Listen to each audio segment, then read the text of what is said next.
exactly, which... I don't know what you guys are talking about. According to this computer... We're perfectly... exactly on time. Alright. So punctual. And another moment or two, and we should be good to go. I tweeted. Seems to be alright. Thank you for tweeting, Kyle. I'll have to retweet you from my phone, because for some reason my computer is no longer logged in. Hello everyone, and welcome to Awesome Hardware. Live show, we talk about technology, we drink some beers, occasionally adult language, so warning to any of you guys who might be offended by that. We stream live to youtube.com/paulshardware, my channel, and then we're going to do the second half on Kyle's channel, Bitwit. We also stream the whole thing on Twitch, twitch.tv/awesomehardware. And we've been doing this for a while now. This 125 episodes. This is episode 125. We're almost getting to the point where we need to like stop putting the episode numbers, because people look at it and be like, man, that's just sad. Still flogging that. We shouldn't let them know that we've done the show this many times and we're still not partnered with them. That is true. But there's laws, there's rules against that. Are there?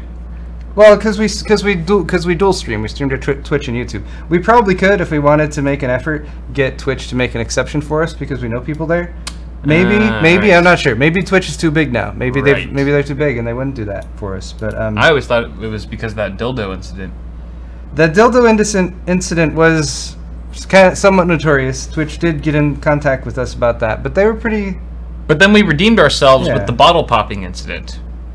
That's true. They even tweeted it. So which is now fodder for. All right, I finally found your. We're no longer on their shit list. Okay. We're on their beware of these guys, they're dumbasses list, or at least just me. Yeah, and that's totally fine. I can live with that. All right. First off, a quick plug for our stores. If you guys want to help yourselves out and get some fine merchandise, check out my store, paulshardware.net. New merchandise. I am actually sporting the Awesome Hardware Swordfight shirt. We have new Awesome Hardware merchandise. Whether you order these from my store or from Kyle's store, it doesn't matter.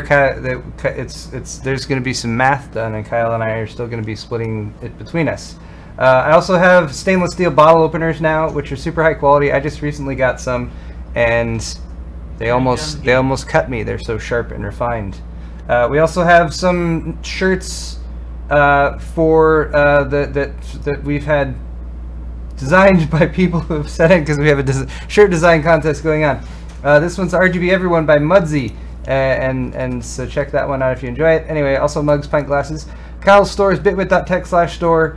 He's got the Beware of Bottleneck shirt, celebrating that time when he sprayed beer all over my garage. Yeah. Still finding stains.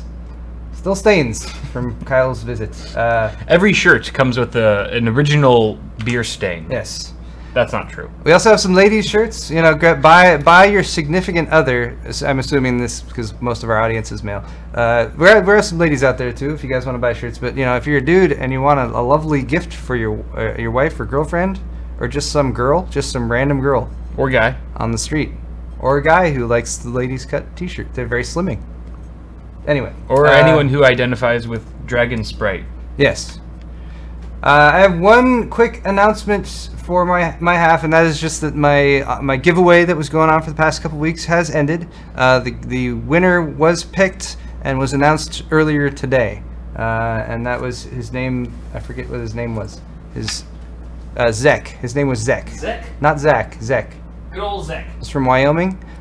So big congrats to him. He, as far as I can tell, has not claimed his prize yet. So come tomorrow, 24 hours after he was contacted, if he has not gotten in touch with me, we will be drawing a new and different winner, and Zek will have to say, "Oh heck." What a pain in the neck. What if we just started drawing winners by actually drawing a person's face, and then whoever looks the most like the person we draw wins the giveaway prize? Sounds very feasible. totally can do that. With today's technology. We have the technology. All right. Today, oh look at this. This is awesome. Somehow this lines up. Now choose the cupcake.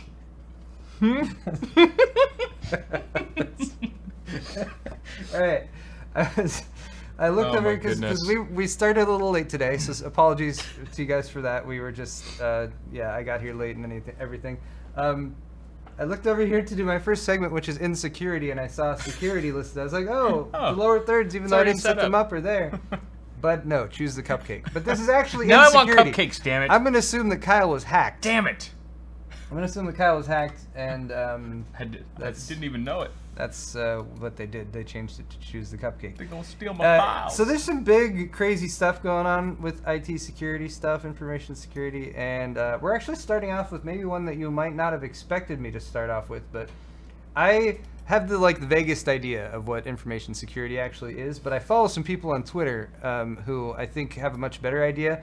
And several people mentioned that this actually is probably a bigger deal than the second story we're going to talk about Wi-Fi being not secure anymore. That's scary. This is Infineon, or basically there's a large company named Infineon, and they make specific chips, and there has been a flaw discovered in the code library that fatally undermined the security of millions of encryption keys used in some of the highest stakes settings, including national identity cards, software and application signing, and trusted platform modules protecting government and corporate headquarters.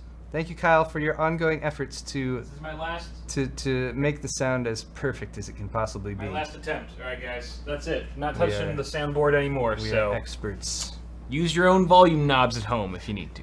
Yeah, so this allows attackers to calculate the private portion of any vulnerable key using nothing more than the corresponding public portion of that key, which is kind of a big deal. The public portion is supposed to be something you can share, and the private portion is not, so that causes a pretty significant problem.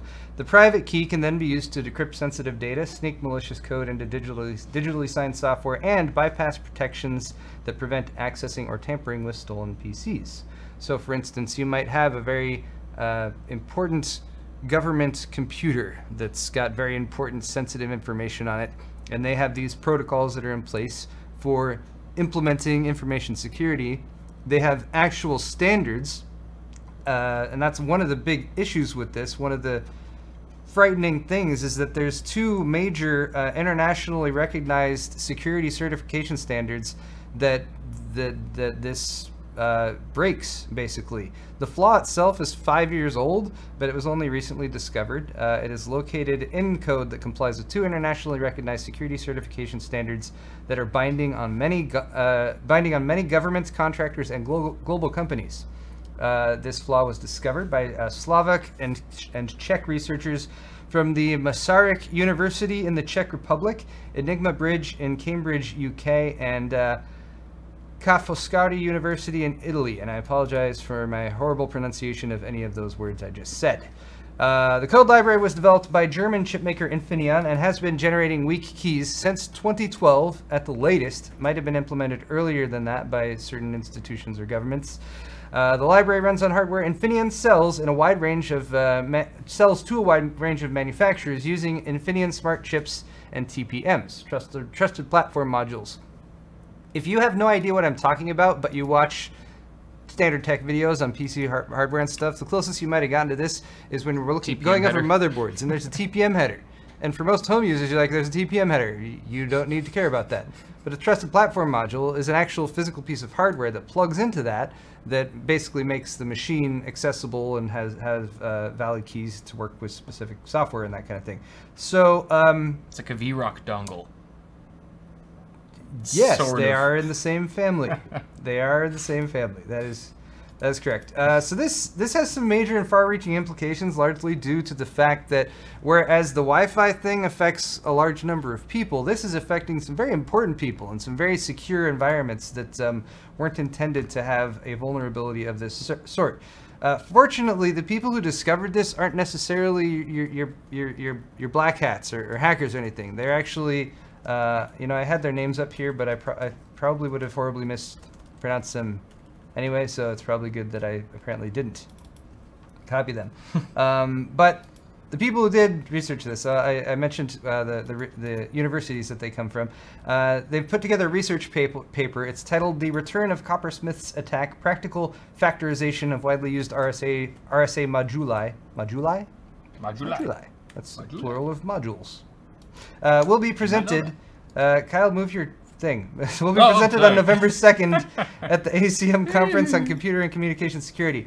To give people time to change keys, this paper describing the factorization method isn't being published until it's presented at the conference.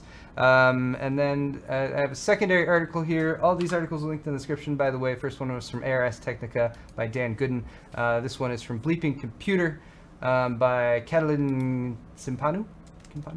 But yeah, a little bit more information here, just kind of on how the Infineon TPMs work and that kind of thing. If you guys want a little bit more reading, I am going to cut this off because I have several other things to talk about. But operating system vendors are shooting workarounds for this. The affected hardware is probably going to need to be just shit canned and then moved to something else. The types of TPMs that are affected. And bear in mind here, very specifically, it only affects Infineon TPMs, so don't think that all TPMs are affected. And yeah, the ones that are affected are used in business laptops, routers, embedded and Internet of Things devices. Known affected vendors include Acer, Asus, Fujitsu, HP, Lenovo, LG, Samsung, Toshiba, and other smaller Chromebook vendors. That's a pretty wide array. So the moral of the story is that not all trusted platform modules should be trusted. Yeah, I guess so. I feel like they should probably change the name now. Well, I mean, it could be the type of thing that taints people's understanding of TPMs. I feel like the people who work with TPMs aren't the kinds to suddenly start mistrusting all of them. But this is a pretty major security vulnerability that has been discovered, and I thought we should lead the show off with it because for anyone who doesn't care about this stuff, you'll care about the next one. Probably, you know, I want to weed them out so they get bored and go from there. All right, next up, I'm pressing the wrong button. It's a little story from ZDNet. KRACK. Do you need another beer? Sure, why not? Grab more Are beer. you on KRACK? Yes. No. Trick question. KRACK is a Wi-Fi vulnerability that became public knowledge yesterday, Monday morning. This is a bug that effectively breaks WPA2 wireless security. No. And say what you will about wireless security in general, WPA2 is kind of the broadest feature that's used by the most people that actually is, you know, some amount of security against people just being able to look at everything that you're transmitting over a Wi-Fi network.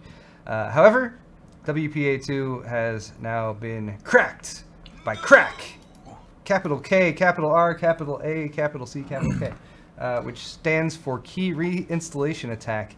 It is, at heart, a fundamental flaw in the way Wi-Fi Protected Access 2, or WPA2, works. The issue is the system's four-way handshake that permits devices with a pre-shared password to join a network. This was discovered by security researcher and academic Matthew Van Hoof, and threat actors who are taking advantage of this can leverage the vulnerability to decrypt traffic, hijack connections, perform man-in-the-middle attacks, and eavesdrop,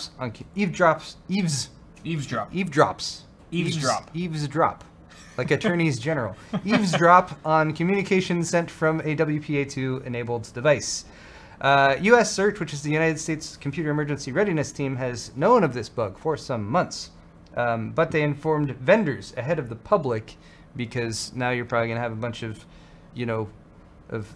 younger hackers who are just getting into it, who are like, "This is KRACK, it sounds cool. I want to get me some of that and crack me some Wi-Fi." But they did want to give the vendors a little bit of time to kind of get their affairs in order. So you may have noticed the headline of the ZDNet articles. Here's every patch for KRACK Wi-Fi vulnerability that is available right now. Now this is a big deal in various ways because it affects many different things. Now fortunately, base level, if you're using a Windows system, a Windows computer, and you're keeping it up to date, you're probably just fine. Microsoft has already issued a patch for this and an update. However, there are many other companies that make many other different types of things, not just computers with Windows operating systems, that use WPA2 encryption in order to communicate over Wi-Fi, and those are now vulnerable to this. So yeah, in general, Windows and newer versions of iOS are unaffected, but the bug can have a serious impact on Android 6.0, Marshmallow, and newer. So Android users beware. This is devastating for Internet of Things devices because they're often already bad at security, and they're often not routinely updated or might not have over-the-air update capabilities. The list of vendors is in this article. Here again, it's alphabetical. There are many on there. I was going to highlight just a few. Apple has fixes for iOS, macOS, watchOS, and tvOS that are in beta. We'll be rolling it out in a software update in a few weeks. Cisco, multiple Cisco wireless products are affected by these vulnerabilities. Some patches are available, others are pending. Google is aware of the issue and will be patching any affected devices in the coming weeks. Google in this article actually seemed to be among the lesser prepared for this, but I'm not sure. It might be because if Android is particularly vulnerable, there's lots of different Android devices using lots of different versions, so it might be a more difficult thing to fix via updates. Intel has released a security advisory listing updated Wi-Fi devices, because there's lots of Intel Wi-Fi devices out there. Remember, they make Wi-Fi chips. Patches for affected chipsets, as well as Intel Active Management Technology. Windows machines generally considered safe. Security patch has already been distributed and is available also through automatic updates. Again, I have a secondary article here, and check them in the description. But yeah, what I just said, Microsoft has already patched Windows against the KRACK Wi-Fi vulnerability. There's one point for the mandatory Windows updates that we usually tend to hate on. Yeah, so, I mean, they seem to come at the most inconvenient time, but yeah. I guess on the plus side, they do some things when right. Yeah, when they're protecting you from stuff like this, it is good. Mm-hmm. Well, cool. So does this mean if like I have a wireless external hard drive that's WPA2 encrypted, then that's probably vulnerable? Yep. Or like a NAS that might be WPA2 encrypted? Yep. All right, duly noted. Everything needs updates. Burn everything. It does seem like the type of thing that can be updated via, like they can push a firmware update to fix it. When this first came out, I saw lots of articles that were saying everyone's going to need new routers now. Like everyone has to get new routers. That doesn't appear to be the case immediately. But, you know, depending on what hardware you're using and how easy it is to update, and again, whether it's a connected device that the manufacturer can push an update to, or it's something that the user has to actively go and update themselves, is going to make a big difference. So you're going to have lots of devices that aren't updated and that are vulnerable, right? Despite all of you who are now aware of this, and of course all of your friends who you're going to tell about, and freak them out. Don't use Wi-Fi anymore. Don't do that. But I mean, yeah. Any of you who spread information like this to friends who might be less technically inclined, you're part of the problem. No, you're doing a good thing. Oh, you're doing a good thing. You're helping them. You're part of the solution. Yes, because yeah, this is the type of thing that. I wonder if this will lead to any more IRL theft, because now people could technically hack into other people's surveillance camera systems. Yes. Disable the cameras and then break in essentially. Without a clue left behind. Yeah, it's interesting. It's messed up. Some messed up stuff. Yikes! Yikes! Burn all the things. All right, one last story here in the insecurity segment. Adobe has patched yet another Flash 0-day exploit.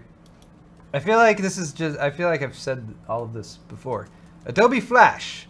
This article's from Security Week, by the way, but Flash Player security update was released on Monday by Adobe. It patches a zero-day vulnerability that's been exploited in targeted attacks already. The security hole CVE-2017-11292, described as a critical type confusion issue that could lead to remote code execution. That's bad. Number of vulnerabilities found in the article's pointing out, because I fear Flash vulnerabilities are just so common. The article points out it's actually decreased considerably in past months. There have only been 4 issues resolved in August and September. That's only a rate of 2 per month. Good job, Adobe. Anyway, that's because no one uses Flash anymore. If Adobe's insecurity is, Adobe's insecurity and Adobe Flash's insecurity in general is what has caused Adobe to make the decision to kill Flash. Good. Flash will no longer Everyone be used. Hates Flash anyway. Starting in by 2020, Flash will be gone forever. And it already is disabled and doesn't work in many browsers by default. So usually you have to go and tell it no, I want to do this, the Flash thing. Too bad it's just a software. It doesn't feel pain. Which I often have to do that during Swordfight, or not Swordfight, during Face Off. Yes. All right, let's move on to our quick sponsor spot. Yes, indeed. A quick sponsor spot. DEEPCOOL Sponsoring awesome hardware for the month of October. In his house. Yes. There she blows. Now, yes. Captain 240EX. Today, Excuse me. to mix things up a little bit, we're gonna unbox these at the same time. Oh man. Last time we did these one at a time. Too hot to handle. And then Kyle, I think on your half, we're gonna put them back in the boxes. Ooh, I like that. Great. You're thinking outside the box. I've also realized that the air conditioner in your has gone out. has turned off. Yes, I really do need to bring Absolutely. like an industrial-sized box fan in here, specifically for this show. The keyboard has a USB pass. We should, or we could just change the time of this show to like 9 in the morning when it's literally like Just change. 21°C in here. Ah, that's It's awesome. super cold. You know what's nice about DEEPCOOL? What, Paul? The word cool. Yeah, it is. I'm feeling cooler right now. It's such good branding. Probably as a result of DEEPCOOL. I might change my channel name for a 5,000th time to BitCool. To BitCool? BitCool Sauce Netwit. That's a great idea. Hold on, I'm just gonna prop this up really. It is alright, nice. This is a Yeah, really stupid idea. Clamping it to the I've beer. clamped this fan You to have to hold it up a so beer that they can bottle. see what you've done. Your creation. There's no way that that's gonna tip over. See, bad engineering, good engineering. There we go. Look. Do you see anything point. falling? Right. Look at this. I'm dangling it and stuff. It's not falling to Alright, pieces alright. like that was. I got it. Super good. Done now. High, pure quality. Okay. A deep level of cooling can be had. So the product we're actually showing off is the DEEPCOOL Captain 240EX, which is a 240mm radiator, all-in-one liquid cooler. It comes in a variety of different finishes, including does. black and white. Black and white. That is a variety. DEEPCOOL don't discriminate. If you do want some additional color, though, these are both RGB, and so the center part here will light up in RGB colors, and it's fantastic. This reactor-looking water block. Also available with a white finish on the radiator here, as well as the white pumped. Oh no, I finally took the cap off and smudged the thermal paste a little bit. How dare you? So you got the white finish that's available there as well.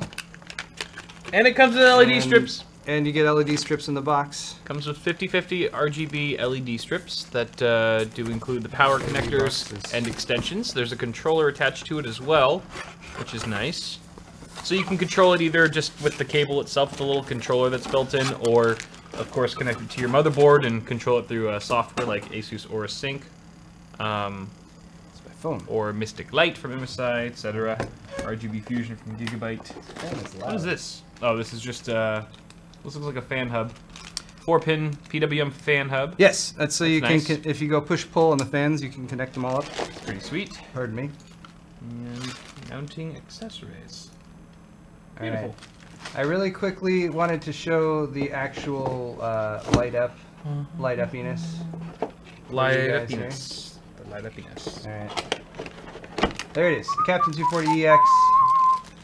And let's look at the gallery. Woo! So you can see the central part here lights up.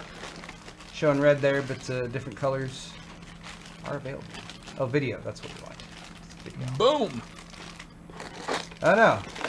It contains content from Sony Music Entertainment Japan. Oh, no! And is not available in our country. Oh no! Well, that is a shame. However, don't worry, DEEPCOOL. I know what There you're it is. going through. alright, I've dealt with that in the past. there it is. Many times. Little RGB controller unit, which is very useful to have in general. RGB strip, and there's the central part that lights up too. So there we go. Big thank you to DEEPCOOL for Lovely. sponsoring awesome Thanks, hardware. DEEPCOOL. Link to their website is down in this video's description. Let's move on to Move on. Swordfight. Moving on. Yes, indeed. What are we Swordfight. fighting? What are we arguing Like today? the shirt that I'm wearing. Oh, it's beautiful. This is the glorious. Swordfight shirt that Brian designed. Yes. Available in the store. Maraksat. Now, you guys are probably already aware, we've kind of been covering the 1070 Ti from rumor onwards. Indeed. You know, we were originally quite skeptical of the 1070 Ti. Like, Oh yeah. looking at NVIDIA's lineup, it We were didn't, like, it nah. didn't seem like there was much of a gap there or whatever. But it does seem like it's going to be a thing. It hasn't been officially confirmed yet, but there's enough rumors and scuttlebutt and pictures leaking out, that kind of thing, that people are expecting this to happen. There's been some leaked specs. It's going to have a lot more CUDA cores than the standard 1070.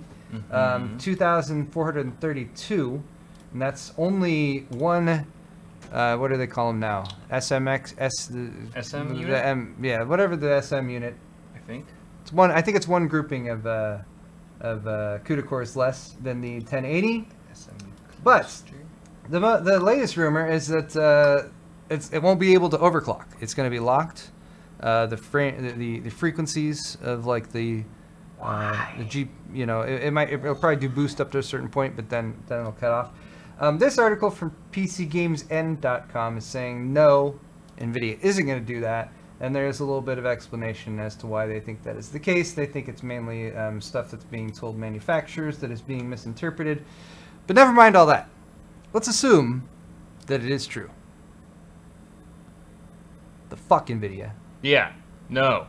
Stop it. No, let's assume that is true, and therefore it is the subject of today's sword fight, and we're going to be arguing about it. So if the rumored NVIDIA GTX 1070 Ti, which is also rumored to be locked for overclocking, if this is true, should this be allowed? We have various answers that we can answer with here. Yes, it's their GPU and they can do what they want. No, GPUs were meant to be overclocked, and this sets a dangerous precedent. Because, like, do you know of any completely unlocked or like not overclockable GPUs? Most of them you can get in there and fiddle around. I mean, I actually don't know of any modern. If you use Afterburner, I don't know any modern GPUs that don't allow you to overclock. Yeah. That's strange. I put a few other options in here just so people have some, you know, can mix it up a little bit. Boobs. If they want, yeah, get boobs down there. Boobs. So yeah, pick your poison. You know, in chat, of course, we need your feedback here. If you guys want to throw your votes out, we'd be much obliged. And I'm gonna. I think Cell has been posting these. I just realized my live stream was set to 6 p.m. So everyone probably thinks I'm 14 minutes late. Why are you so late, Kyle? Change it to 7. All right. So there you go. Thank you, Cell. Thanks for moderating for us, Cell. By the way. Thanks, Cell. He's doing a great job. All right. So Kyle, what do you think? I'm gonna go first. Okay. I'm gonna say yes. I'm gonna say they're allowed to do it. Here's the deal. I'm gonna combine my answer with another secondary answer here, which is that it kind of seems like NVIDIA's bored right now. They don't have a whole lot to do. You know, they probably had something lined up to follow up with Vega, but then Vega couldn't beat the 1080 Ti, so they're like, well, I guess we can just keep on with the 1080 Ti. It's doing a great job there as our flagship card with nothing that can really beat it. And so they're like, well, what do you got going on for the rest of the year now that we have nothing else to do? I don't know. Well, you know, they can't just do nothing. They have to work. They have to produce something, you know, economics and all that kind of stuff. Jensen doesn't just sign off on the paychecks unless something's being produced. So they're like, all right, let's, you know, reach into the old, you know, idea box and pull something out. And this is what they came up with. Let's wedge something in there, you know, that's a higher value card that, you know, can maybe push some sales, and, you know, they make a decent amount of money at that price range and everything, around $400. Big challenge, I mean, to the Vega 56 right now, because Vega 56 you can't even buy for the normal price. So it's like, does it need to be challenged? Probably not. But they're like, oh, let's throw it out there and see what happens. But as a result, they took something that was sort of an in-between chip. Where, you know, obviously there's still details forthcoming on this. We're not sure if it uses the same exact. You know, are these just 1080 GPUs that didn't quite cut, you know, make the cut, so they're just shipping them out with one of the SM units disabled or whatever. But yeah, point is, they need to be able to make a product that doesn't cannibalize their other products. This probably was something that they weren't going to do anyway. So yeah, if they want to lock the frequency, they'll lock the frequency, because they can't have a 1070 that they sell for $400 or whatever it's going to be suddenly be able to overtake or even match performance in a lot of situations with a GTX 1080, because that costs $500, and they got to be able to charge $500 for that. No. To make that money. No, Paul. No one's gonna pay over $400 for a GPU they can't even overclock. Yes, they will. No, they won't. They're a bunch of suckers. Most people who are paying over $400 for a GPU are gaming enthusiasts. And gaming enthusiasts like to tinker and mess with their hardware. Poor choice of words on my part. But this is something that is just expected now. Users have come to expect that if you're going to buy a premium GPU, or even any GPU for that matter, here in 2017, that you're going to be able to play around with it and push it to its absolute limits, instead of having this locked ecosystem or locked environment where it just ships out of the box and it does nothing. Well, it doesn't do nothing. It does a lot. It can game fine. But you know what I mean. It doesn't make any sense for them to lock the clock speeds, because first off, there are no other cards that do that, and there's really no other reason why you would lock it other than for some, anti-user reason. To maybe preserve the sales of their GTX 1080. Because if you had an unlocked 1070 Ti, it could probably match or even outperform a GTX 1080. So at that point, it doesn't seem like locking the GPU is servicing the user, the end user at all. It's really serving the company, and that seems like a dishonest marketing ploy to me. I rest my case. The only thing you said that was accurate is that it's 2017. Let's see. Bullshit. Let's see what the audience thought, though. I thought it was 2018. Everyone's had sufficient time to submit their votes. I bet Boobs won. Take a look at results. If you're watching this in the future, Boobs! All right, we got Boobs, followed by the GTX 1070 Ti. Really doesn't even need to exist. That was popular. Yeah. No, That was my GPUs real were vote. meant to be overclocked, and this sets a dangerous precedent. Pardon me. It looks like that means Kyle wins. Woo! Because I only had 15% of the vote with 32. You had... I'm losing track of what's what here. Yeah, you had 17% with 66. And I do want to point out, we were only split by... well, you had like double. Wait. by the... No, I have 8%. What am I talking about? I had Right. 8%. You had 17%. So, all right. But if you combined you win. your two answers together... You're right, because I did over choose 20%. two answers. I did choose You two did two answers. answers. Therefore, So it's over 20% of the vote. Therefore, I win. That's all you have to do. Just gotta add those up. Just pick multiple answers. That's how it works. All right, I should start adding boobs to every straw poll Boobs, boobs, boobs. from now on. All right, trying to go through the show fairly quickly today. Again, I was just kind of because we kind of started late, and I don't want to keep you all too long. But we're moving on. We're moving on to the next segment, and that is news. GTX 1070 News. Ti TTYS. 1070 TD. Sorry. That would sell. I am 5. That'd sell very well. It would, according to our survey. Like, bring back the trend of like the screened, images on the graphics cards or whatever, but it's just like boobs. Instead of like the dual fan design, it's just two massive tits. Yeah. Would you have to do ones with dongs on it too, though? Just like big old... To prevent it, Little to wieners. keep it from being sexist, I think so. So if you had that, and you wanted to do SLI, Ooh. would you go with Quad four boobs? with 4 boobs? Quad boob So the SLI. boobs and the dong? Ooh, yeah. Or the double dong? That's double dong. got to be... I'd say gotta quadruple. be the sword fight question for next. Quadrupes the boobs. Yeah, I mean, quadruple that's boobs. probably what I would do too. Yeah, I don't know dicks in my system.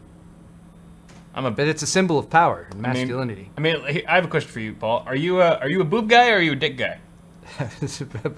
Boobs. I think go for the I think boobs. we all know the answer here. I'm just trying to... I rest my case, trying to be equal opportunity. All right, let's move on to some news here. brief little tangent there. All right, Google is apparently they're gonna put up a fight with Amazon. Amazon, of course, taking over the world. Recently acquired Whole Foods. Now they have all the foods because they have the whole foods. The Whole Foods. They only used to This is actually from late last week. On Thursday, Target and Google announced they're expanding what was previously a years-old delivery partnership. They're going from a small experiment that they were doing in a handful of cities to the entire continental U.S. This expansion will allow Target to become a retail partner in Google's voice shopping initiative, because they've been pushing that out a lot. If you guys saw a lot of the Pixel stuff, Pixel 2. You talking about Pixel 2 on your half a little bit? A little bit. Talking about Pixel 2 on Kyle's half? Yep. Stay tuned for that. Pixel 2, for example, comes with one of those Google Home speakers. They sent me a thing because I ordered my Pixel 2. They sent me a thing like, hey, you get a speaker now, and I'm like, I don't want I don't want your damn speaker. Yeah. I don't know. Smart speakers. That's what's becoming a thing now. So the smart speaker battle will be between Google Home and the Amazon Echo and products derived thereof. I do like I mean, if you're gonna go for one of those, the Amazon Echo, I think it's the Dot, the one you have to push. Echo Dot, right? The one where you push it to ask it something. Yeah. I don't know. I'm still not sold on that. Although my phone, every time I complain about this, I realize, but no, my phone's doing that. It's always listening to you. Your phone's always listening to you? Okay, Google. My phone's always listening to me. I mean, it wants to unlock right now, but it still heard what I just said. Wait, does it do that for me? Yes, it's always on. You can turn it off. Okay, Google. It does. So anyway, as I sit here saying, like, I don't want that in my home, it's listening to me all the time and realizing that my phone's doing that. Yes, I'm a horrible hypocrite, but still. Turning my phone. Maybe I can minimize the number of devices that are recording everything I say all the time. That might be kind of useful. As a part of this, 7 weeks ago, actually, Walmart also inked a similar deal with Google to offer hundreds of thousands of products. So yeah, this appears to be the tying in of like major online presences, Google and Amazon, which are probably close to the top of that, with established brick and mortar places that maybe have had a more difficult time kind of getting their online sales up and off the ground. I mean, Target, Walmart, they both have healthy online, websites. You can go buy stuff and have it delivered and that kind of thing. But they don't really hold a candle to Amazon for the most part. But tying into this might provide more of a more competition for Amazon. But apart from the whole voice commerce thing and being able to say, okay, Google, did it pick that up? Okay, so and so. I delayed so it wouldn't actually pick that up. Nice. Being able to say that, go, I want this thing from Target, and then it shows up at your door in a couple hours. Like that's kind of what they're getting at here. Or I want this thing from Walmart or whatever. But beyond that, they're also promising to create innovative digital experiences using other cutting-edge technologies to elevate Target's strength in style areas such as home, apparel, and beauty. Experiences that digitally replicate the joy of shopping at a Target store to discover stylish and affordable products. Okay. Right? That's a joyous experience. Do you have joy in your heart when you visit Target? Yes. Very much so. It makes me moist. Okay. The whole experience. I leave Target just soaked. If I go to Target, I go to Target for a very specific thing or small group of things, and I go and I get those things and I leave. That's how I am anytime I leave the house. I only leave the house to get like a specific thing or list of things. I'm on a mission. Do you ever leave the house to do that and then think to yourself, oh, there's these other things I could get too maybe while I'm out, and be like, no. Then you're just like, I'm only going to do this. I will do nothing else. I'm usually the opposite. No? If I think like, it's like uber laziness, because I'm like, that way I only have to leave the house once. If I can just get it all in one trip, then I never have to leave the house for like another 2 months. I guess I'm thinking of more like non-essential stuff. Oh, like, if it's not essential, then forget it. Oh, I could do this while I'm out or whatever, but then it's like, no. Everything I get has to pass a test. And the test is, do I need it to live? It's good. It's a good test.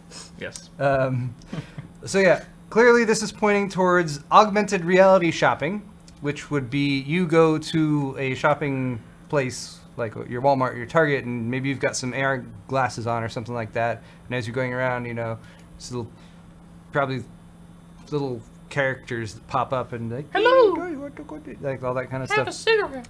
Yeah, and they offer you cigarettes and drugs. Other fun items. Whatever they sell at Target. I assume they sell that kind of thing at Target. Or virtual reality shopping, which is from the comfort of your own home. Put on your HTC Vive and go walk around and pretend like you're shopping at Target. Or Walmart. Actually, the VR Walmart experience as a shooter, ooh, yeah, going postal there at Walmart. Okay, I'm just saying. I mean, Walmart shoppers are already pretty much, they look like Resident Evil enemies. It could be. They're already good to go. I mean, just take actual images of real Walmart shoppers, and you've got yourself a whole army of baddies. Yeah, you get that in a virtual environment. What do you call it? The You'll need the BFG to people of Walmart or whatever. Yeah, exactly. Go to that website if you dare. scary. It's real life nightmares. All right. Next up, the FCC. Little story here on net neutrality following up. So net neutrality, we've discussed on the show. This is one of those topics that sort of starts to overlap into political territory. We've tried to avoid that when we can, though we may have our own opinions. But this is something that I've tried to ask people as much as possible. Try to step away if you have political leanings and look at this from just the perspective of the internet and how the internet should work. Net neutrality is just the free exchange of packets across the internet. They should all be treated equally, and that your internet service provider shouldn't be able to say some packets go slower than others and that kind of thing. Right now, net neutrality is enforced by the FCC because internet service providers are classified as common carriers under Title II provisions, which are some laws that were written back in the day. This means that they're utilities. They're treated as utilities. And utilities, for example, can't say, oh, water costs more for this person. Well, they can for... That's not a good comparison. But utilities have to provide equal service to all the people, is what I'm saying. And they can't suddenly say that one type of thing that's being delivered by a utility is worth more than the other, that kind of thing. They can't be throttled. They're there to provide that to you. So the FCC opened up net neutrality feedback back in May. It was like late April or May that they actually kicked that off. And they claimed that there was a DDoS attack, a distributed denial of service, that basically their servers were inundated, so they shut down. There was a lot of criticism at this time because there was a piece that went up on YouTube as well as on HBO by John Oliver in his Last Week Tonight, as part of his Last Week Tonight, specifically about net neutrality. Got a lot of views. A lot of people were like, I feel strongly about this and I want to go and make a comment.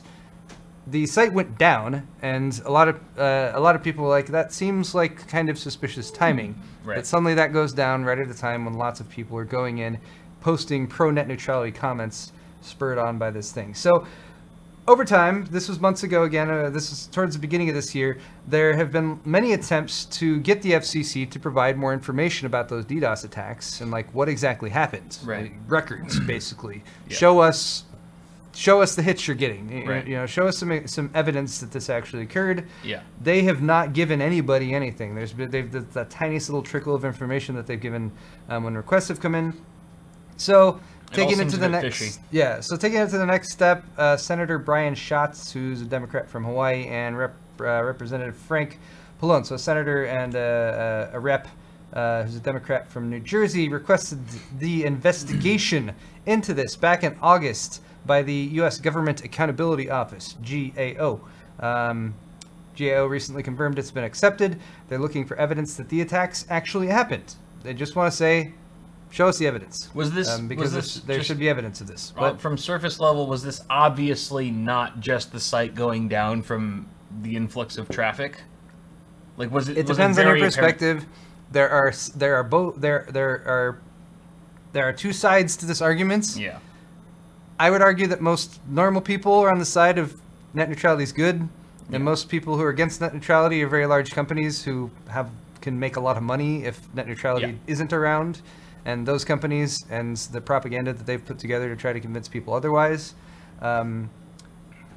So I mean, there's obviously arguments on both sides. There's reasons why maybe it was a DDoS attack. Maybe that did actually happen. But all they want to say is show us the evidence that this actually happened. Yeah. If it's all true and it really was DDoS, if they really were DDoS, then it should be very easy for them to pull up that information. They should be able to prove it, and hopefully they're able to either do that, or if it actually didn't happen and there was something surreptitious going on, then hopefully we'll find out. There were more than 22 million comments filed on net neutrality while it was open, and it was extended after that due to all the comments, but most of them were actually generated by form letter campaigns or were spam.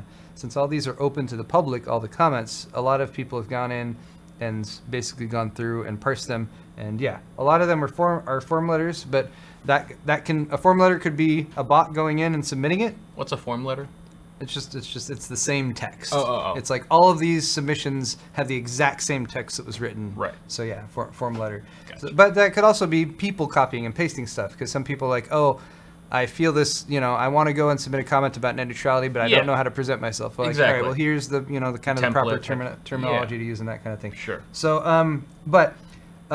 there's an analysis, at least the ARS Technica references, that was sourced by specific internet service providers, and that found that 98.5% of the unique comments, when you take out any of the form letter ones, 98.5% of them support existing net neutrality rules. So that's there it is. Pretty overwhelming. And we've been fairly obvious with how we stand on that subject. But, at the end of the day, the FCC, Ajit Pai, is going to look at the feedback, and then they're going to say, based on this feedback, we have decided to do this.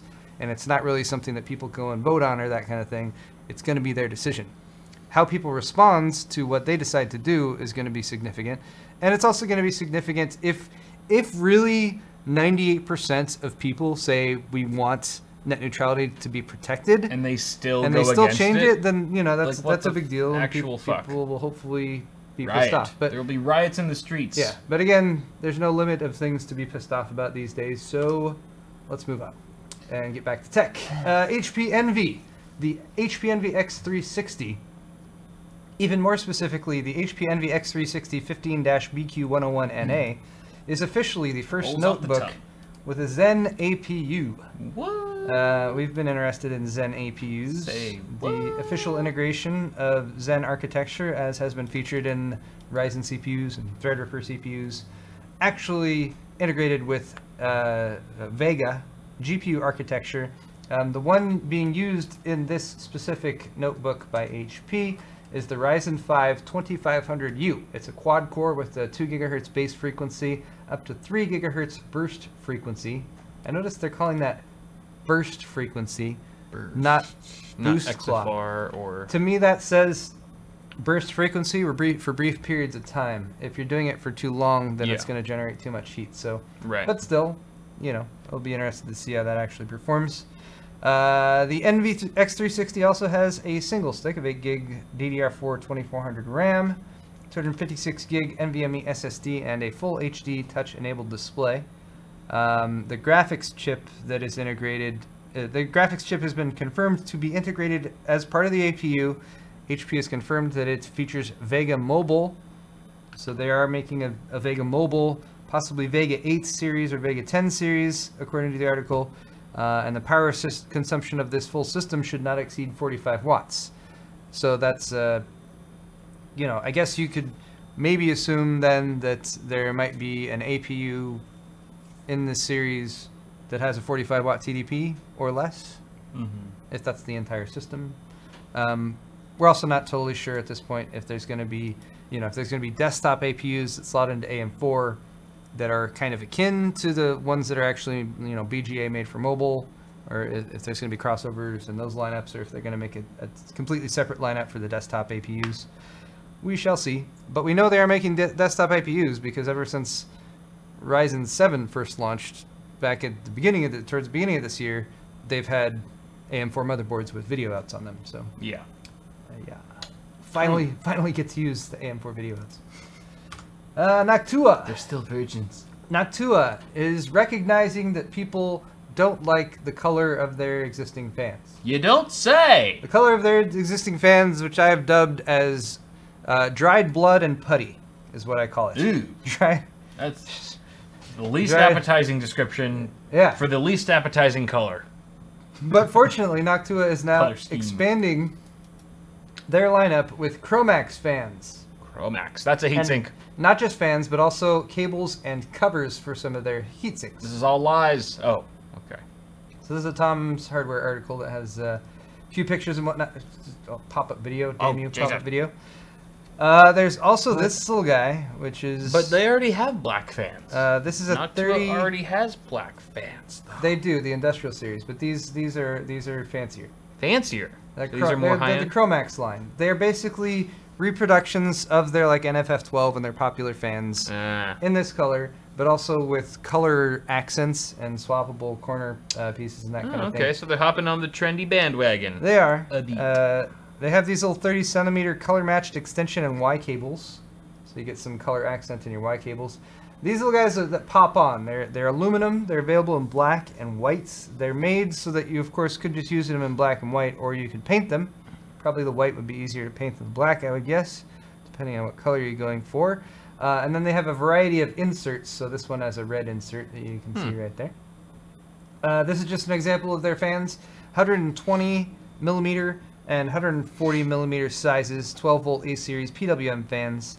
94 CFM airflow for the 120, 140 CFM airflow for the 140, and there's the entire lineup of the cover. What cooler does that cover apply to? So the different colors that will fit on the NH-U12S, the NH-D15, and the NH-D15S. Okay.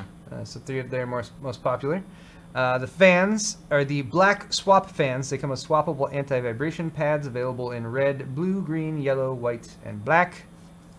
Yay. That's a pretty wide range of included accessories. Yeah. Usually you only get the I think a lot white, of these are red, being and sold individually and stuff, but yeah. blue, red, and you know, like white. an NFF12 is still going to cost you $23. The A15, A14 is still $25, $27. So, you know, they're still expensive fans, but according to Noctua, I saw them specifically reply to a tweet. They're the exact same.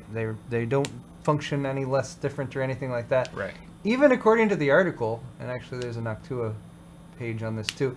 Even according to the article, these aluminum covers that they're putting on the heat sinks themselves make it better. What did they actually say? Cooling wise? It also helps direct airflow through the cooler's aluminum fins, allowing the cooler to dissipate heat in a more efficient manner. I don't know if that's marketing BS or what. Gamers Nexus will probably test it.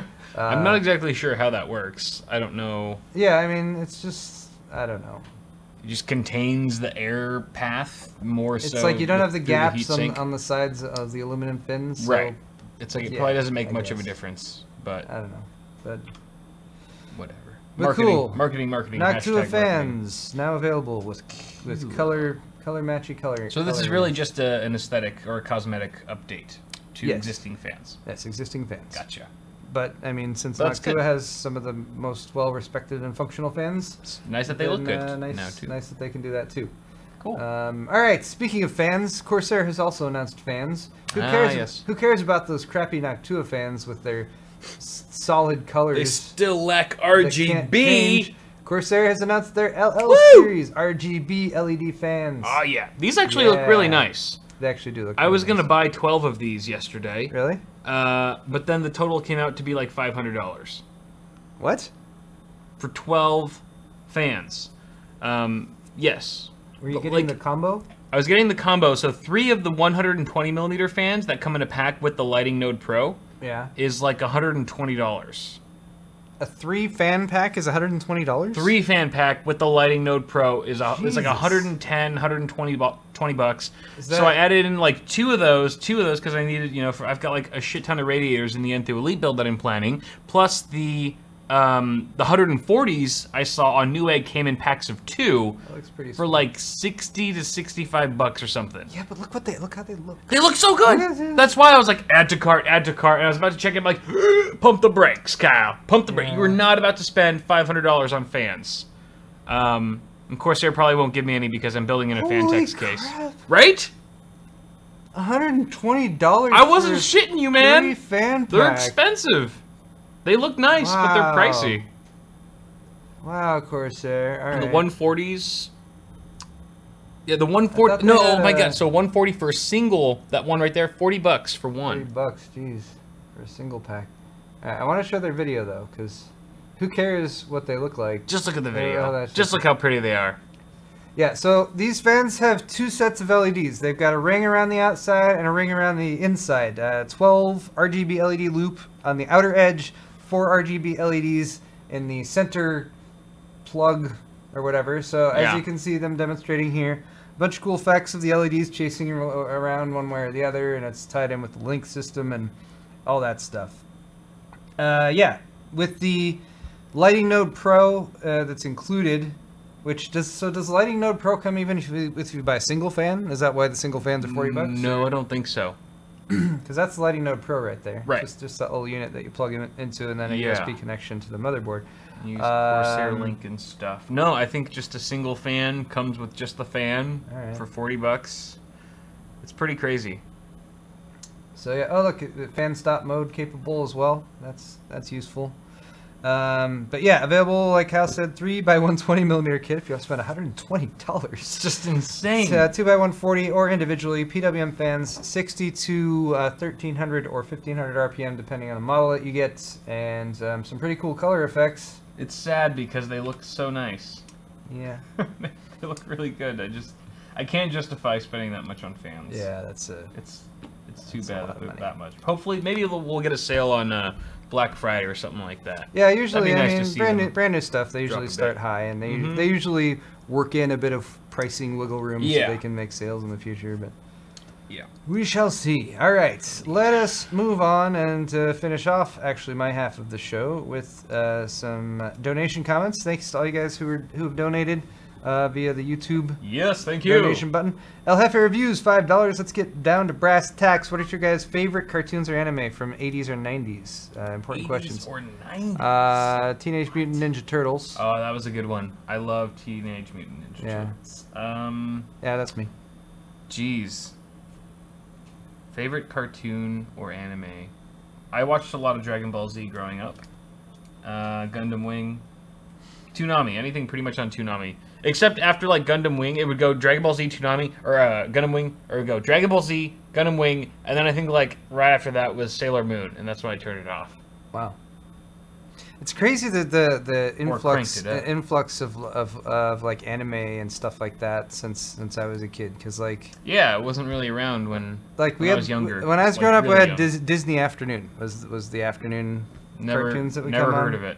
And it was all, you know, old, Disney cartoons, of course. Old bastard. I'm old, yeah. It's back with, like, DuckTales and... DuckTales was pretty legit. Darkwing Duck and... Yeah, Darkwing Duck was good, too. All those. But anyway, alright. Thanks a lot. Animaniacs, sorry. I did really like Animaniacs. The country song where he lists off all the countries. Oh, yeah. Except it doesn't count anymore because too many of them have changed. Yeah, that's true. But still, yeah, it's very good. Alright, Scott Dilbeck, $6.66. Thank you for your devilish donation, as always. If you could be born into history as any famous person, who would it be and why? Damn, these are some hard-hitting questions, guys. You guys are getting all personal. Any famous person in history, really, who would it be and why? See, like I'm so torn about that kind of thing because I immediately go to like, oh, who's like some, you know, rich, powerful, wealthy guy. Powerful king or whatever. But it's like if you go back far enough to the point where you could really just live that life of you know, ruler or whatever. You know, pick one who like never got killed or anything like that. Right. Just lived until they were, you know, 90. But that's like, you know, they're being supported by like slave labor or something like that. I feel so guilty. No one gets to the top without stepping on some people below them. I'm born into history as any famous person.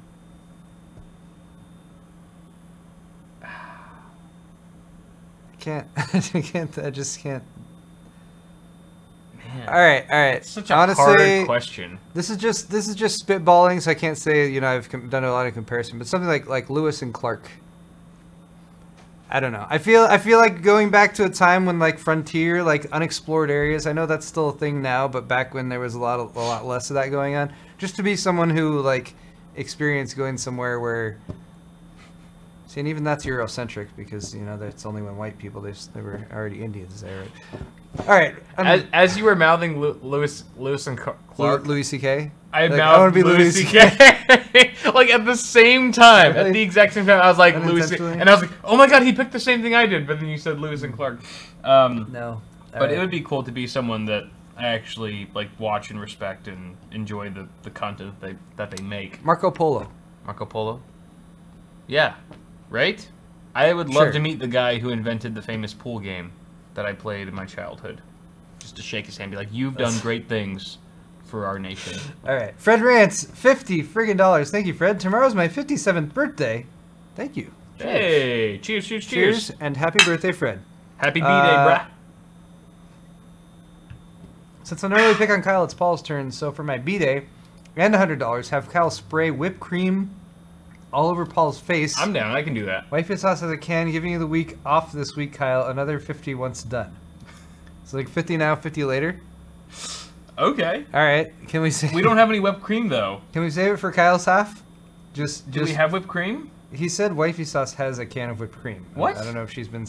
Did she get one secretly? And If was she hiding it or does, something? she didn't tell me about it, but I guess we'll wait and see. All right. Well, we'll when we get to the donation comments on your half. Yeah. And we can do it, and then we get $50 more. That's true. Be rich. I like that. Matt Grimes. Thank you, Fred. Matt Grimes, $10. Read this with the voice changer. She does have it. No, she's got it. It's right there. When did you get whipped cream? We're gonna save it. You're gonna save it? Next half. We're gonna do it on Kyle's half. Yeah. We're running late. Yeah, we're late. Limited time. And I'm getting hungry. God. Yeah, and I'm all that stuff. I Okay. could really go for some whipped cream right now. Matt Grimes, we don't have the voice changer here. This is where Kyle's and he's got a stupid crappy soundboard with no effects on it. I just Maybe bought. your board might have effects on it. I'm really not sure. I haven't looked. I can try, or we can save it for next time. I want you to do me a favor. Wait, what, who's I want to voice tell is you it? all your friends about me. What are Batman? you? I'm Batman. Also, this is the second week in a row that I've said taint. I want you to do me a favor. I love when I say taint accidentally. I want you to tell all your friends about me. I'm Batman. I'm Batman. Yes. You want to know the difference between me and you? I'm really glad I brought my. I'm not wearing a hockey mask. I'm Christian fucking Bale. I got a big dick. What? I don't I don't know. understand the words you're That's saying. open to interpretation. Yeah, Christian Bale is spot on. He's crazy. All right, Justice Revenge 777 with $17.76. Freedom hashtag Freedom Bucks 1776. Hey! What is that? What? Freedom 76. 1776. What's Freedom. significant about that year? Oh, freedom. No? The year that the United States became a country. Oh, right. Yeah, I'm bad at history. Okay. You should know this. You should know. I do not know history. All right. I don't even history. I believe they asked that on like the immigration test, like you know. Well, thank God I was one of born those- here, one Paul. of those things. Well, thank God I was born here. Otherwise, I'd never All be right. an American citizen. I'm telling you. Thank you, Justice Revenge 777. Jeremiah Hoyt, $5. Can you guys do a funny handshake? Sure. A funny handshake. I was hoping that you would grab my elbow. That's great. That's a little.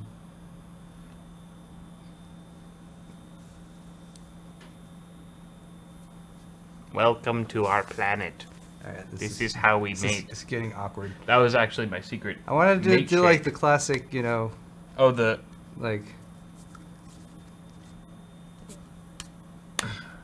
blow it up. I don't know. Right? I never that's did classic. that. You never did that? No. I saw people doing it, and I was hoping somebody would do it to me one day, and no one ever did. never had I was like, somebody I'm do- just not cool enough You to gotta do have that a friend handshake. you plan it with. All then my the- friends were lame too. They You were lame plan like with- me. And then several days go by and the opportunity comes up to do it with other people there, and you got it all like locked down, and then it's badass. Never happened to me. Never cool. Sorry, enough. I'm sorry you never had that experience. I know. We can work on it. We'll Yeah. work on the We'll funny practice handshake. every day. DJ Vision IT, $5 Canadian, a brewery who loves you guys and who wants to send you a bunch of beer. Won many awards in Canada. How can I get an email contact? Please PM me. I love beer. Yeah. And Canada ain't bad either. Sponsored beer is even better. DJ Vision IT, do you have a contact email for public use? I don't. That's why I'm asking Kyle. I do not currently. Not an don't. active one. If you follow us on Twitter and message us there, just tag us both. Right? That's probably the best way. Sure. Yeah, Tag us both on a we gotta tweet. figure out the brewery as well. Tweet at us. Yeah, I would shout out an email address right now, but I do try not to publicize my email addresses because I hate email and I'm bad at it. Yeah, me too. I'm really bad at it as it is with the people who I've actively given my email address. Yeah. So anyway, thank you for the donation, DJ Vision, and we will we're very happy to follow up on that, but we will try, I guess. That's a bad answer. All right, let's move on. Yep. Robert Dwyer, $10. Hey guys, I was wondering what you guys feel are some of the best cases on the market for airflow with a tempered glass side panel. I was gonna get the H500P until Gamers Nexus killed it. I was gonna say, get the 100 H500P. $100 to $200. sure. Well, do the mesh version of the H500P like they did. Yeah, They just mod it. Just hack off all those Mod pieces. that shit. Put some mesh on there. Drop 13 degrees. I know the Fractal Mesh 5C has gotten pretty high marks for actual airflow. Yeah. Recently.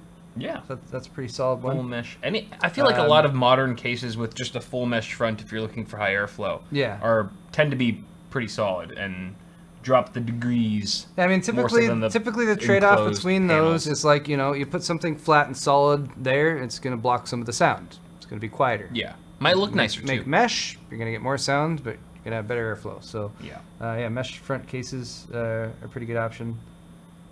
Yeah, I don't know what besides the Meshify that stands out to me with that much airflow. I feel like I don't see as many cases as I used to because I keep telling people not to send me cases because I don't have room for all the cases. But true. All right, I hope that was vaguely helpful for you, Robert. Simply Aaron 91, $5. Help! I want to replace my PC, but whenever I plan to build, something new is always announced. When's the best time of year to buy PC parts? Aaron, I'd say, well, yeah, right now there's some extraneous things that are causing it to be crappy in some areas to buy a PC. I did a video on that earlier today. Oh, yeah. I haven't looked at that, actually. I don't know if it's doing well or not. But actually, right around Black Friday time frame, there's a lot of holiday sales. You can get some good deals. So it's definitely a good time to shop. But just be aware that there's some stuff that's kind of egregiously overpriced, and try not to get that stuff. Try to get the stuff. Graphics card and memory. AMD, any AMD graphics cards that are above $100-ish, like your RX 480s, RX 470s and 570s are all $50 plus more expensive than they should be. 580s are $100 plus more expensive than they should be. Vega 56 and 64 are $50 to $100+ bucks more expensive than they should be. You can get GTX 1060 now for right around MSRP. You're still going to be paying like $210, $220 for a 3 gig and maybe $260-ish, $270-ish for a 6 gig. So that only sucks because it's like those cards have been out for over a year now, and there's no price drops. In fact, there's increases. But anyway, yeah. I hope that helps. It's rough times for. But yeah, it's a thing that you just kind of have to learn to accept at a certain point. Is that whenever you buy a new PC or invest in new parts, there's going to be new, better stuff that comes out that's faster. It's eventually cheaper. It's going to happen. So you just kind of have to accept that at some point. Move on. Just dive in. All right, Des Jones, $10. Oh, speaking of which, hey guys, I saw Paul's video earlier about it isn't good to build a gaming PC right now. Should I halt my savings for a Threadripper 1920X and or 1600X build possibly until 2018, or do it before year end still? Well, Des, you gotta pay attention to some of the specifics in that video and the specific things I was complaining about. I didn't really come back at the end and say there's things that I shouldn't have complained about, but there are positive things, and Ryzen launch has been a really good one. I have no problem recommending Ryzen CPUs right now. There's even some Intel CPUs that I think make sense depending on your budget. But yeah, if you're thinking about investing in Threadripper or 1600X, have no worries, have no fears there. Those platforms, those CPUs aren't really affected by those issues I was discussing in that video. Your graphics card choice might be, but if you're thinking of like a GTX 1070, for example, you can get those for $400, which is, again, slightly more than the MSRP original for when it launched, but much more reasonable than the markups that you got to pay for the AMD cards. So there are options out there for right now. Just you gotta kind of watch out for that stuff that's overpriced. Wait for like Black Friday, Cyber Monday. You'll find some good deals there. A great time to buy a PC is especially this time. Hammerslap, $5. Paul, your review of the MSI GE62 Apache revealed 3 unadvertised M.2 slots. Do any new models have them? Why don't reviewers ever really check for them? I don't know. That's one of the things I really like to do when I review a notebook. I don't review notebooks that often, but I like to review ones that I can physically remove and look at the hardware of and look at upgrade possibilities and options. I hope that was helpful for you. I haven't done an MSI laptop review in a while though, so Yeah. I don't know. Maybe I should hit them up for one. Cheridum Tech, $15. Oh, wait, we're almost done here. I gotta be quicker about this. I believe last time I gave it to Kyle, so this time it's Paul. Cheers, guys. P.S. You can't send super chats on iOS. I'm sorry. Good to know. That's fine. But that is good to know. Gerald, $5. Hi, Paul and Kyle. I would like to send you both some delicious beer from Minnesota, aka the North. What are some of your favorite types of brew to consume? Browns, porters, stouts, IPAs, amber, reds, blonde. Ale. I mean, yeah. Those are my faves. I can say pretty much just about all the beers except IPAs amongst my lesser favorites. Hefeweizen, also not very high up on my list. The ones that are super, I don't like super sours either. Like I've tried some, but it's just they're I like some pretty hit and sours. miss. There's some sours out there that I like, but there's also some sours where I've been like, that's rough. But hopefully that gives you an idea, Gerald, and we love beer. Yes. Cody Hall, $10. Hey guys, this is the first time I've been able to catch the live show watching at work. Love you guys and all the work you do. We'll get Kyle and his half as well. Sweet. Thank you so much, Thanks, Cody. Cody, and welcome. Heather Hansen, that's my wife. Thanks, $5. Heather. Sorry, Paul. Love wifey I don't sauce. know why she's apologizing. Not sure. Maybe apologizing in advance for the whipped cream thing. I'm not sure. Oh, could be that. We'll figure it out. Checker Tile, LOL, Check it out. $5. Should I wait to buy GTX 1080 or is now a good time? Yeah, now it's fine. Now's good. Yep. Yep. Clint Flippo. $10. Thank you, Clint. Thanks, Clint. No comment. Balls Narcus, $5. T-shirt idea: 2 motherboard standoffs in a Western standoff. Cut another live show, Ooh. but again won't be able to catch Kyle. Sorry, Kyle. It's all right. That's a good shirt idea. I like that idea. Yeah. Balls Narcus, why don't you you should submit that idea for our costume, Yeah, or for the our shirt idea shirt design contest. Because if contest. we use your idea, you get $100. Yes. Go to either of our stores for details on that. But do that now, because Do it now now. other people are going to submit your idea instead Yes, of you. yes. You have to try to remember that you're Narcus. Okay, Narcus. Ashwin Mera. No, we're on Narcus. Oh, I'm sorry. $5 for Kyle. Balls Narcus. There's Balls Narcus and Narcus. Weird. Okay. For Kyle, keep up the good work. Can't wait to watch your half tomorrow slap Paul into completing Arctic Panther in his HTTP. I am. I was Which? I made myself clean first, and yeah, Good. I'm sorry about that. First things first.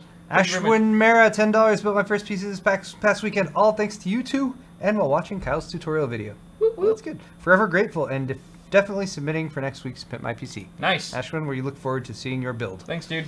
Dupe Scraps. 5 Canadiers. Hey, guys, love your show so mooch. What are your plans for Halloween night? Remember to floss. Oh yeah, good question. We have just confirmed that. We're gonna do a Halloween Awesome Hardware. Halloween's on a Tuesday It's on a Tuesday, yeah. So, bingo! 2 weeks from now, we're gonna have costumes, and We're also going to gonna be the Awesome same Hardware. friends costume party, so we will have costumes for Oh, the yeah. show. Yeah, It'll be pretty exciting. it's gonna be fun. I don't know what I'm going to be yet. Maybe a I dildo, don't just to either. stick it to Twitch one more time. And What are you going to do now, Twitch? remember to floss, he said. Yes, that I too. have been flossing because I have a dentist appointment. I have coming not, up. because I'm a horrible person. Justin Travis, $5. Picked up a Corsair 460X with 6 Corsair SP120 RGB fans. Do you guys know if the Commander Pro will give me full control of the lighting you two rock? I don't know how many fans that Commander Pro supports. I think it should support 6, though. Maybe. I hope it's 6 and not 5. I Commander feel Pro's like pretty beefy. I would say double check. It should be a very easy search. that's what it's made for. So. Yeah. Brandon It should. Dickerson, $5. You Brandon. smart. You loyal. I appreciate you. Thank you, We Brandon. appreciate you and your smart loyalness as well. We very, very, very much do. Mm-hmm. All right, Johnson? we got some Johnson shoutouts for Johnsons. people who have ordered stuff from Johnsons. our stores while the show has been live. Oh my god, I have like 8 Ah. or 10 of them or something. First off, Antonio from Florida. Thank you for getting the Thumbscrew beer set. Ooh, love the beer set. That's God, why is there it's so been many? popular. Steven got the Awesome Hardware RGB Everything shirt. Woo! Thanks. You're going to be one of the first people rocking that shirt, I believe. Reese from Washington got the Thumbscrew navy blue shirt and the Pub Glass 2-glass set. Lovely. Johnson. Yo. Hey, Johnson, for you. Batman. Like literally Batman from Nice. Georgia. Got the Thumbscrew stainless steel bottle Batman opener. to buy my shirts. And the RGB Everything shirt. The RGB Everything shirt becoming, Yes. growing more and more popular. Yes. Jonathan from North Carolina, Thumbscrew black logo shirt. Thank you very, very much, Jonathan Johnson, for you. Pedro from New Jersey. Pedro! Got the RGB Everything shirt as well as the gray logo shirt, the thumb screw. Thank you very much, Pedro. Andrew from Indiana got the beer set, 2 glasses and the opener. Oh, gotta love that set. It's got everything you need to drink beer out of a glass. Just add beer. Except the glass of beer. Just add beer.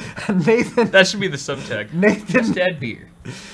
From Minnesota. Wait, no, Montana. I'm sorry, Montana. You got the thumb screw, black shirt. Oh, no, the baseball hat. Baseball hat and the stainless steel bottle opener. Thank you, Nathan. Solid. Fabulous. All right, I'll fire these off. Let me know if there's any double Johnsons here, Paul. I'll try. I've forgotten some of the names. Nicholas with the Bitwit Gray logo Tri-Blend t-shirt and the Bitwit Overclocking mug. Thank you very much, Nicholas. We've also got one from Stephen Hill. Yeah, Stephen Hill in Irvine. He's a local. Yeah, right down the street from us. Beware a bottleneck shirt. Classic. Instant classic, my friend. We've all got Batman Double Johnson. Batman is a patron of both of our stores, apparently. Stay Positive shirt. Very befitting to you, Batman. Your parents died, and yet, in light of all that tragedy, you are still keeping your head high. Dude, you gotta bring that up. Like, I know. Too soon. It's too soon. You're right. He's Batman, he can take it. Thank you very much, Pedro Double Johnson for picking up a beanie, Crystal RGB shirt, which are on sale right now. Thank you very much. And a Beware Bottleneck shirt. And that is going to do it for me. Lovely. Woo! Thank you guys so much for joining us. Sorry again that we were a little late. Links to the stuff we talked about is in the description, as well as a link to Kyle's half of the show, which we're going to be switching over to momentarily. Indeed. Yeah, if you're on Twitch, just stay right where you are. Stay tuned. And we'll be doing back. We'll be doing more Johnsons, more donation questions, and we'll be finishing off my half with a Twitch raid. Oh, cool. It's always fun and exciting. It's going to be great. All right. Bye, guys.